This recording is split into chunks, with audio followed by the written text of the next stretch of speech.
Sure, here's a complete rewrite of the story using different wording, structure, and phrasing while preserving the emotional arc, tone, and core events. It wasn't a fight. No door slammed. No voices were raised. It was just a regular Tuesday evening, quiet and unremarkable, until it wasn't. I had just returned from work, slipping into the usual routine. Shoes off at the door, keys clinking onto the counter, the faint scent of her shampoo still hanging in the hallway. She stood by the window, arms crossed, distant. I asked her, "You okay?" She didn't even turn around. Her voice came out flat, like it had been practiced 100 times in her head. "I can't stand you anymore." First, I thought she was joking. I even laughed a little, but she didn't. Her face was still. No tears, no heat, just emptiness. That stung more than anger ever could. I stood there for a second, trying to find words. Any words. But looking at her, I realized she wasn't waiting for an argument. She had already left, emotionally, spiritually, long before that moment. So I did the unthinkable. I left. No suitcase. No goodbye. Just my wallet, my keys, and my truck. I drove aimlessly for hours until the city lights faded in the rearview and the road felt unfamiliar. I didn't stop until the ache in my chest was numbed by exhaustion and distance. I landed in a forgotten coastal town where no one asked where you came from or why you looked hollow behind the eyes. I paid cash for a room above a bait shop. The owner called me Drew, and I let him. I didn't correct anyone. Didn't explain myself. I became someone else because I couldn't be who I was anymore. Work came easy. Manual labor. Quiet things. I fixed broken doors, patched old roofs, scrubbed rust-off boats. My hands bled, but it kept my mind quiet. Still, no matter how far I ran, her ghost followed me. In the smell of strong tea. In the way my hand instinctively reached across the bed. In old songs on cafe radios.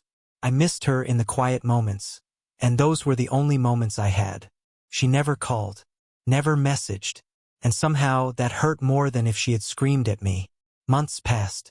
I built something resembling a new life. It wasn't exciting, but it was mine. Then one evening my phone rang. A number I didn't recognize. It was Darren, a mutual friend.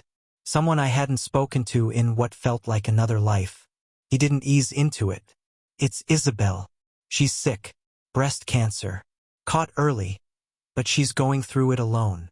I didn't ask how he found me. I didn't say goodbye. I just packed a bag for the first time since I left and hit the road. I had no idea what I was walking into.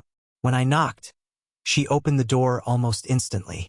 Her face was pale, her hair thinner, but those eyes, still hers. "Andrew?"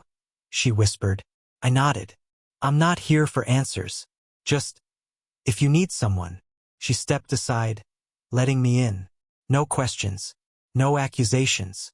Just silence thick with everything we didn't say. The house felt frozen in time. I slept on the couch. Made tea in the mornings the way she liked it without even thinking. She drank it silently, sometimes with the faintest smile. Her treatments started. The chemo took everything from her. Energy, appetite, hair. But I stayed. Held her when she shook.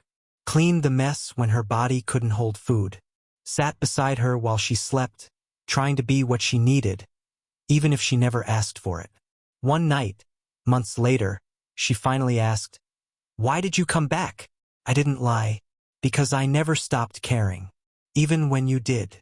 Her lip trembled, but she didn't cry. She just reached across the table and placed her hand on mine. Something shifted. The next few weeks weren't easy, but they were softer. She started to laugh again, even if just a little. We took slow walks when she had the energy, curled up to old movies on the couch, said more with our silences than we ever had with words. Eventually, we talked, really talked, about what broke us. She told me she'd felt invisible, like she was disappearing inside the relationship. I admitted I had no idea how to fix something I couldn't see. It hurt, but it was honest. And sometimes, truth is the most painful kind of healing. Then, one morning at the clinic, the doctor smiled. "You're clear." No big reveal. No dramatic music. Just quiet, overwhelming relief. She broke down in my arms, and I held her like I never wanted to let go again. She survived. And maybe so did we. We didn't start over. We started real. No fairy tale. No promises of perfection. Just two people who had unraveled and somehow found their way back. And this time we're choosing each other.